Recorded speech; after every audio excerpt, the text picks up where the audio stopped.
so welcome back to a new week. Hopefully, fingers crossed, last week that will be 100% at home. So, we should know more this afternoon. That being said, we want to kick off today with those same 10 belly breaths that we've been doing on a regular basis. Again, we're just setting our intention, giving ourselves the permission to take the next 30 to 45 minutes specifically for ourselves. The rest of the day can be the rest of the day, but for this 30 or 45 minutes, we really want to try to focus on you. Excuse me, allergies. Once we've done that, we're going to come into just 10 nice solid air squats. Heels outside of the hips. We want the weight to stay rooted in your heels. From there, we're going to crease at the hip, letting that hip crease drop below the knee, coming back to that full standing position for 5 reps. We're then going to do 5 push-ups. In a perfect world, our push-up is going to be on the ground, nipples to the floor, right? Wrist, elbow, shoulder stacked. Keeping elbows nice and tight to the sides, chest to the deck, back up to full extension for 5. So 5 air squats, 5 push-ups, 10 scorpions. So we're going to get some movement through that lower back. With our scorpion, we're going to tee our arms open. This then becomes our scorpion tail. I'm going to think about going over my left shoulder, so I'm going to rotate that left shoulder into the ground, rotating until my foot physically touches the ground. I want to let my neck relax. For the 10, we're going to go 5 each direction to get to that 10. Doing that for 2 rounds before we head into our pre-workout. Now, our pre-workout is not necessarily for time, but for good quality reps. So I have my tiny box out. I like this when I'm not really all that warmed up, which I'm not. Right? Me and box jumps, ever since I ruptured my Achilles, have not been the best of friends. So we're still working on that thin layer and being postpartum. With our box jump, we're going to have heels underneath hips. We're going to let the hips sink back, similar to that of a kettlebell swing or the power clean that we're going to use in the workout today. Hips are going to go back. You can use the arms for that upward momentum. We're looking for both feet to land on the box at the same time. So if we come from a more forward angle, hips go back. We're going to thrust up. Feet are going to land at the same time. Other thing we want to pay attention to is our knees. So when we hit, knees should stack over ankles. A lot of times you'll see a little bit of a wonk in on both or maybe just one leg. We want to try and avoid that. We also want to avoid landing in the ball of our feet. So we want a nice solid surface. From there, from our 10 box jumps, we're going to go into 10 push-ups. If we know that push-ups with volume is not something that we excel at, grab a bench. From here, again, wrist, elbow, shoulder are going to stack. We're physically going to touch our chest to the bench and then extend our elbows from there. So 10 box jumps, 10 push-ups, 2 rounds. By then, we should be nice and warm. I'm going to reset my studio floor for our workout today. Those of you that have experienced a Linda, today we're doing what is called a 1-bar Linda. Typically, it's a 10 down to 1, so 10 of each movement, all the way down, right, 9 of each movement, 8 of each movement, of 3 different barbell movements.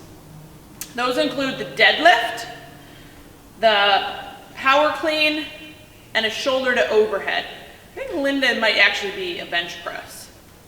Anyway, so this is a variation of that. We're suggesting a 165, 115. The limiting factor on this workout is going to be your shoulder to overhead. Go conservative. I most likely will do this at 95 today. Maybe 85, probably 95. Coach Julie's probably gonna make me go 95 because she guilts me. Anyway, just our demo setup has 35 on it. We're gonna start with the deadlift.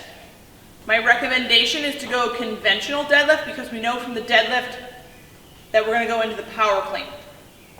So with our deadlift, our hands come right at the smooth and the knurling, unless we plan on going straight into the power clean.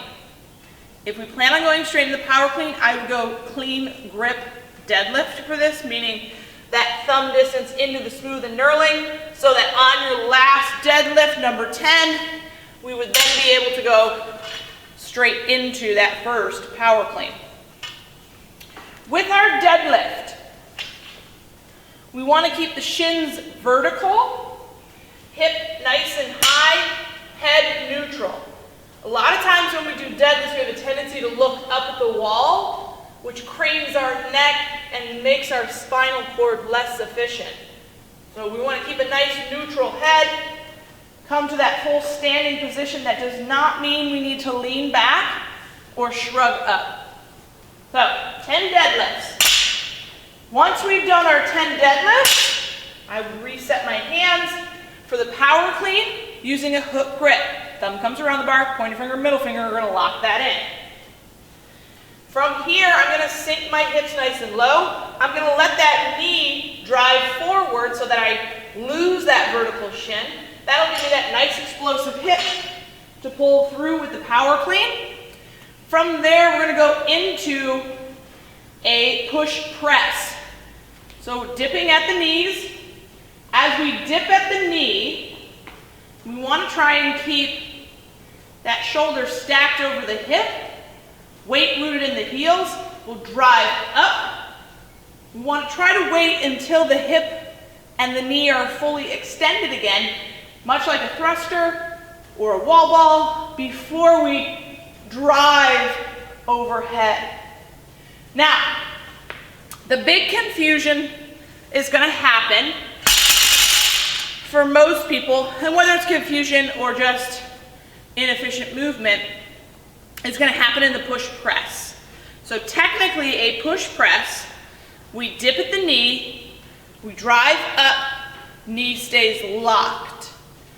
Not to be confused with a push jerk, where we dip at the knee bends, we lock the knee, and as we drive overhead, we come back down to a bent knee.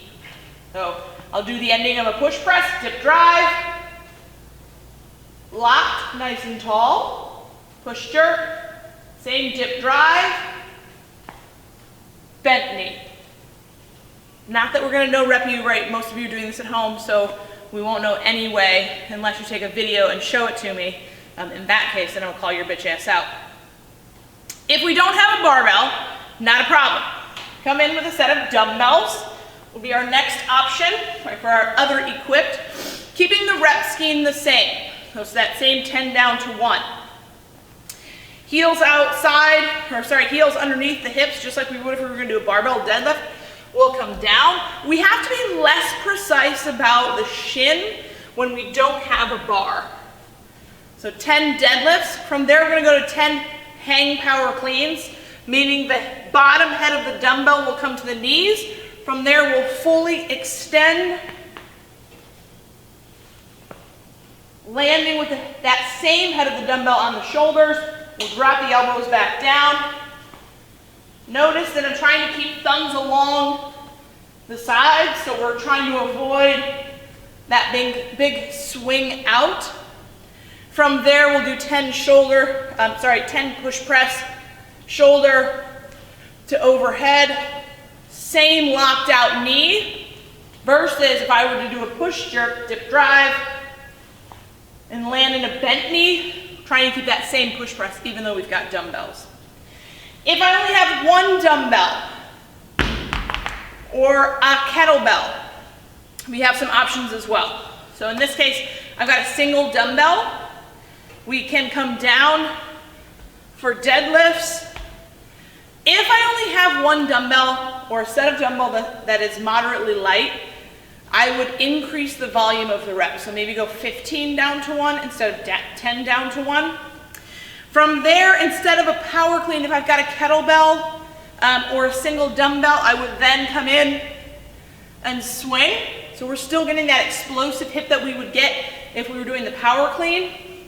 And then I would just split left and right, versus total. So say I'm doing 15 down to 1, 7 on my right, 8 on my left.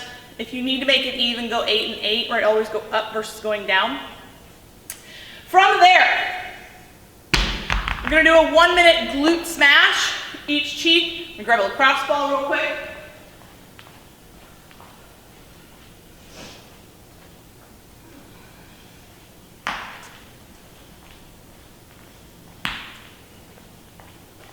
So we'll come in with our lacrosse ball underneath each cheek. We're gonna cross that hip over, 1 minute on each side. From there, we're gonna go 1 minute low dragon. So this open hip of the back leg is really what we're focusing on. If we can get down onto our elbows, great. I'm not there yet, so I need to stay high on my hands. If I had a yoga block, I might be able to get down to a yoga block, but we're really focusing on opening up that back leg. 1 minute of each on each leg, 2 times. And we should have more info tonight about some expectations moving forward with potential opening. See you guys tomorrow.